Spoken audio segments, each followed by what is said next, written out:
प्रस्तुत छ श्री स्वस्तानी व्रत कथामा आधारित नाटक भाग 21। नाटक रूपान्तर जितेन्द्र महत अभिलाष। हे कुमार, श्री महादेव कति दयावान, श्री महादेव कति कृपालु। श्री महादेवको वर्णन कसैले गर्न सक्दैन। हे कुमार, तपाईका अमृतमय वाणीहरू सुन्न पाएर यी कान, मस्तिष्क अत्यन्तै पवित्र भएको अनुभव मैले गरिराखेको छु। म धन्य धन्य रहेछु कुमार। कुमार जस्ता ब्रह्मज्ञानीका वाणीबाट यी कानहरू पवित्र गर्न पाउने म धन्य रहेछु प्रभु। हे कुमार, त्यसपछि अरु के भयो? आज्ञा होस् कुमार। हे अगस्त्य मुनि, हे मुनि श्रेष्ठ, श्री महादेवले सृष्टि गर्नु भएको भिक्षुकले श्री विष्णुलाई लिएर आएपछि श्री महादेव र श्री विष्णु बीच अन्तपुरको जालन्धरको विषयमा धेरै कुराकानी भए। हे विष्णु, जसरी जालन्धर पापिष्ट हो त्यसरी नै वृन्दा पनि जाली रहेछ। तपाईलाई छक्क्याएर थुन्न सक्ने त्यो कहाँसम्म कि जाली रहेछ त? अब त्यसलाई त्यसै छाड्न हुँदै भएन। हे ब्रह्मा, आज्ञा होस् नाथ। हे विष्णु, आज्ञा होस् प्रभु। हे देवताहरू, आज्ञा होस् प्रभु। तिमीहरू गएर त्यस पापिष्ट जालन्धरलाई मारिआओ। नारायण नारायण। भगवान शंकरको जय होस्, भगवान महादेवको जय होस्, शिव शंकरको जय हो। हे नारद, तिमी बेलैमा आइपुग्यौ। आज्ञा होस् नाथ, आज्ञा होस्। मैले के सेवा चढाउनु पर्यो? नारायण नारायण। जाऊ तिमी अन्तपुरको जालन्धर कहाँ गएर त्योसँग युद्ध गर्न देवताहरू आउन लागेको खबर गर। जाऊ। होस् प्रभु, म अहिले हिँडे। नारायण नारायण नारायण। हे स्वामी, पार्वतीलाई छल गर्न जानुभएको कसो भयो? हे प्रिय, म महादेवको वेश गरी कैलाश पुगेपछि उमादेवीले मलाई देखिन् र सुनको कमण्डलु लिई मेरो घोडा धुन ढोकामा आइन्। त्यति बेला मैले पनि उनलाई देखे। पार्वती भन्दा राम्री यो सृष्टिमा अरू कोही हुन मुस्किलै छ प्रिय। पार्वतीको अनुहार देख्न साथ मेरो होश उडेछ र म मूर्छा परेछु। पछि मूर्छाबाट बिउजिँदा तिनलाई देखिन र फर्किआए। हे स्वामी, हे नाथ, तपाई जानु भएपछि विष्णु तपाईको वेशले मलाई छल गर्न आएका थिए। मैले पनि विष्णु भन्ने चिनेर वाचा गराई कोठामा थुनेर राखेकी थिएँ। पछि अत्यन्त राम्रो एउटा अनौठो जोगी आइमाग्दा विष्णु दिई पठाए। के रे? के भन्यौ तिमीले? त्यो विष्णु मेरो भेष गरेर तिमीलाई छल गर्न यहाँ आएको? यो पक्का पनि महादेव र विष्णुको सल्लाहले भएको हो। म पनि अब उमादेवीलाई छल नगरी छाड्दिन, बुझ्यौ प्रिय? म फेरि फर्किन्छु, फेरि त्यतै जान्छु।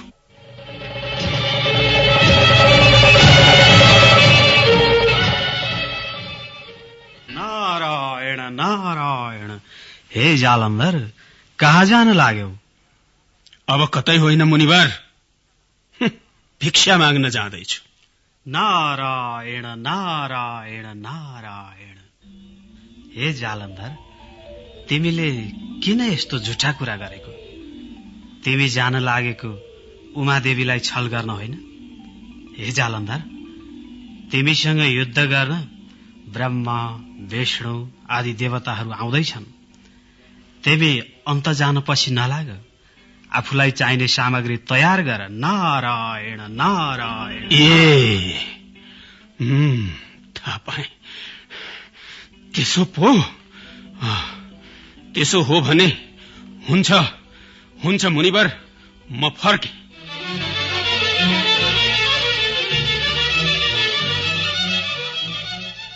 स्वामी, किन यति चाँडो फर्किनु भएको? के भयो?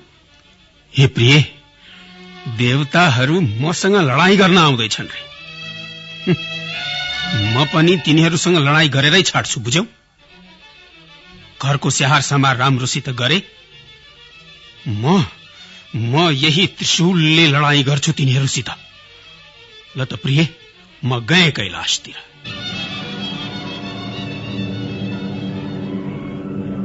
हे ब्रह्माजी, ओहो, हाम्रा यत्र फौजले पनि त्यस जालन्धरलाई केही गर्न सकेनन्।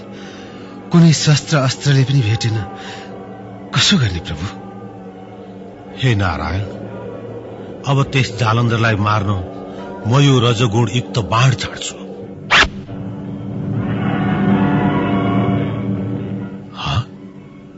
त्यो जालन्धरलाई मेरो रजगुण युक्त बाणले पनि केही असर गर्न सकेन। हे ईश्वर, अब म यो वज्र छाड्दैछु। हे जालन्धर, लौ खायो मेरो वज्र।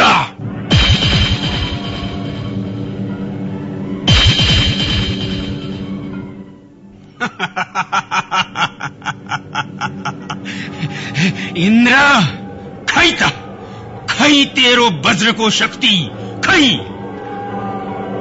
जालन्धर, खान्छस् त मेरो कौमोदकी गधा।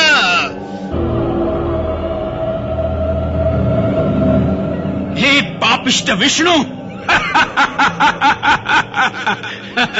देखिस् तेरो गदा कहाँ पुग्यो? कहाँ पुग्यो तेरो गदा? खै। हे प्रभु, हे ब्रह्मा, अब यसरी नहुने भयो। श्री महादेव कहाँ नै जाउँ? हुन्छ हुन्छ, जाऊ। हे ईश्वर, हे श्री महादेव, जालन्धरलाई मार्न हामीले कोशिश गर्यौं, तर सकेनौं प्रभु। त्यसलाई मार्न अरूको सामर्थ्य छैन प्रभु। तपाईँ नै जानु पर्यो। हे विष्णु, आफ्नी स्त्री वृन्दाको पतिव्रता धर्मले गर्दा त्यसलाई कसैले पनि मार्न सक्दैन। तसर्थ तपाईँ गई आफ्ना मायाले छोपी जालन्धरको भेष गरी अन्तपुरमा गएर वृन्दाको पतिव्रता धर्म नष्ट गराउनुहोस्, अनि म गएर जालन्धरलाई मार्छु। हुन्छ प्रभु, म गएर त्यसको सतीत्व डगाउँछु। अब सन्देह नगर्नुहोला। हे प्रभु, म वृन्दाको पतिव्रता धर्म नष्ट गरेरै छाड्छु।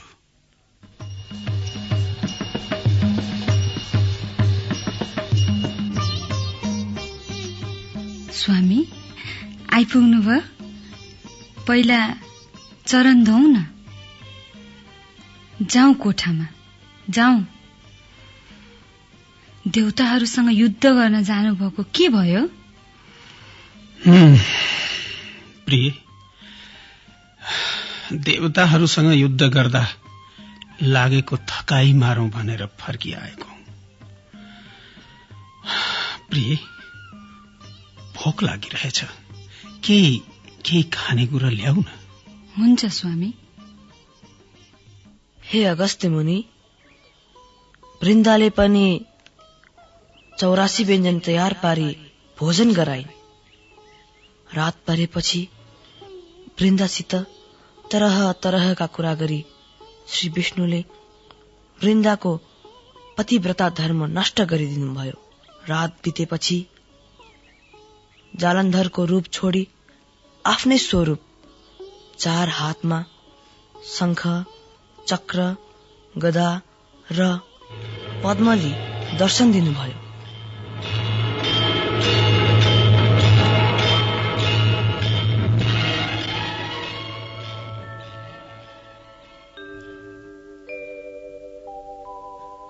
वृन्दा, बिहान भइसक्यो। अब तिम्रो अगाडि म आफूलाई छोपिराख्न चाहन्न।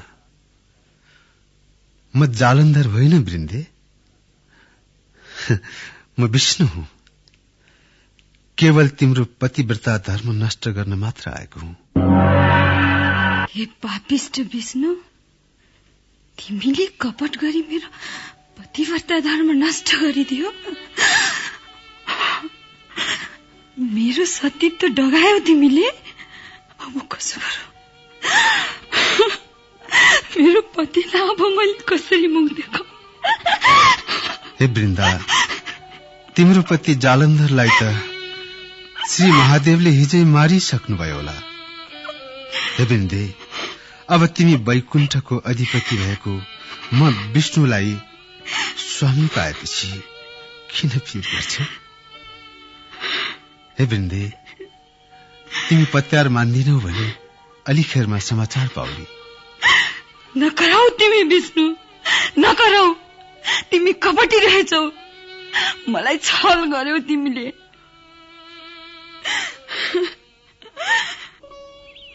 हे कुमार, हे ब्रह्मज्ञानी, श्री विष्णुले वृन्दाको सतीत्व डगाइसकेपछि उता जालन्धरले के गर्यो?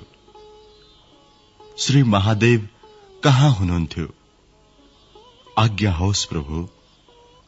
हे अगस्त्य मुनि, हे मुनि श्रेष्ठ, उता श्री महादेव र जालन्धरको घोर घमासम संग्राम भयो।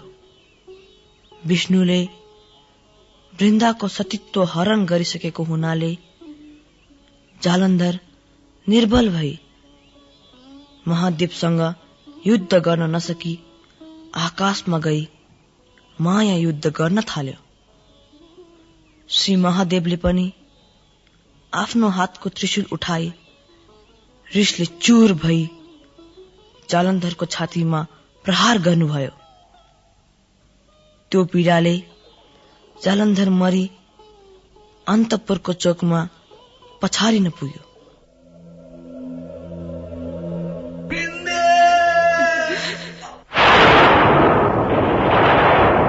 यो के को आवाज?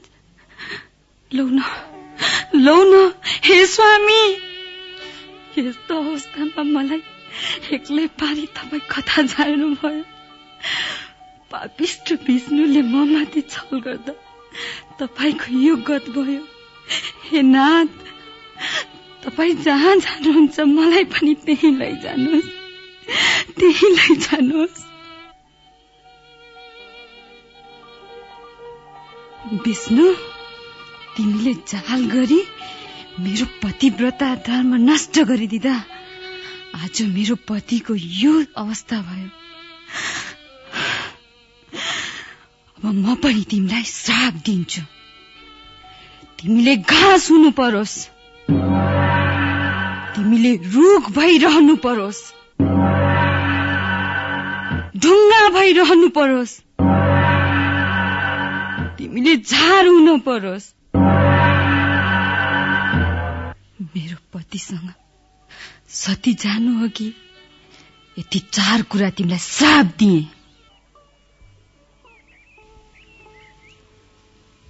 हे ब्रह्मज्ञानी, त्यसरी वृन्दाले श्राप दिएपछि श्री विष्णुलाई के भयो? त्यो पनि आज्ञा होस् कुमार। हे अगस्त्य मुनि, पतिव्रताले श्राप दिएकी हुनाले श्री विष्णुलाई झार हुनु परोस् भनेकोमा तुलसी भइरहनु पर्यो, घाँस भइरहनु परोस् भनेकोमा कुश भइरहनु पर्यो, रुख भइरहनु परोस् भनेकोमा पिपलको रुख भइरहनु पर्यो, ढुङ्गा भइरहनु परोस् भनेकोमा शालिग्राम भइरहनु पर्यो। त्यसैले हे मुनि श्रेष्ठ, पिपल, शालिग्राम, कुश र तुलसीलाई श्री विष्णुको अवतार मानिन्छ। हे कुमार,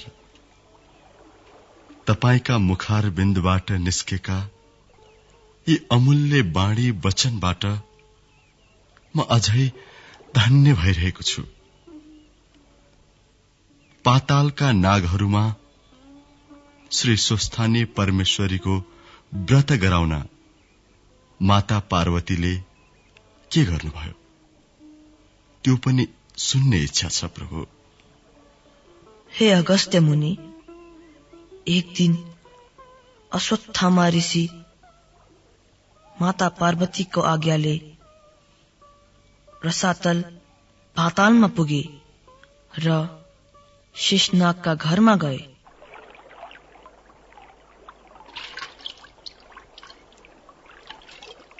हे मुनिवर, तपाईलाई यो शेषनागको सादर प्रणाम। मुनिवर, तपाई के कामले पाल्नुभयो? हे शेषनाग, उमादेवीका आज्ञाले श्री स्वस्थानी परमेश्वरीको व्रत गराई जो दुखी छन्, जो दरिद्र छन्, तिनलाई उद्धार गर्न आइराखेको छु। कोही दुखी होला कि? हे मुनिवर, यहाँ त त्यस्ता दुखी कोही पनि छैनन्। त्यो वनको नजिकमा नागहरूका घर छन्। ती नागका पत्नीहरू दुखी छन्, तिनीहरूलाई भेट्नुहोस्।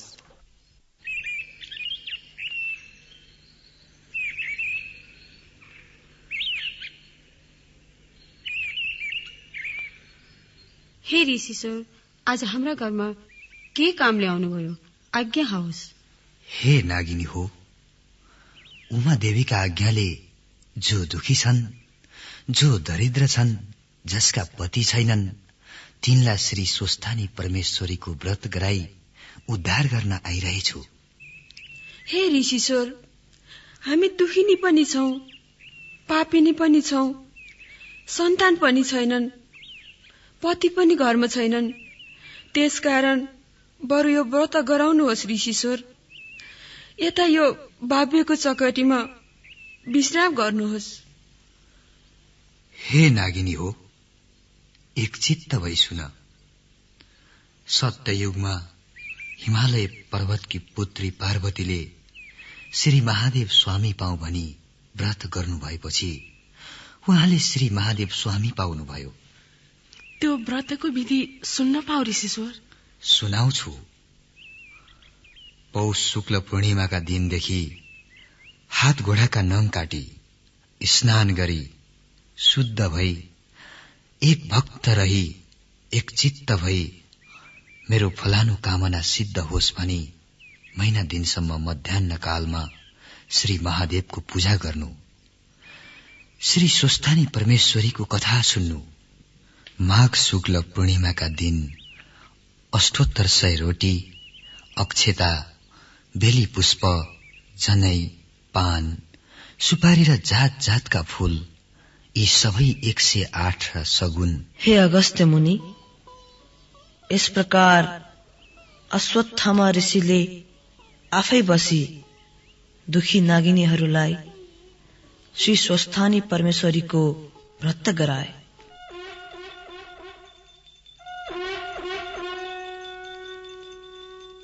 हे नागिनी हो, अब अर्घ दिई ध्यान, जप र स्तोत्र पाठ गर। हे ईश्वरी, हामी पापिनीका पूजादेखि खुसी भई यस दुःखका समुद्रदेखि पार गर्नुहोस्।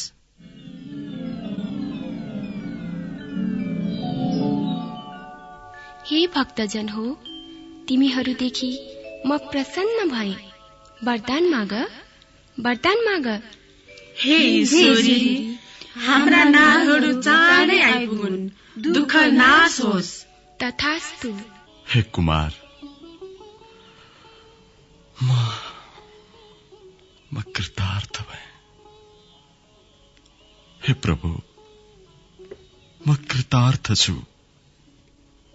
अरु आज्ञा होस् प्रभु। त्यसपछि श्री स्वस्थानी परमेश्वरी माताको वरदानले नागिनीहरूका पतिहरू आइपुगे।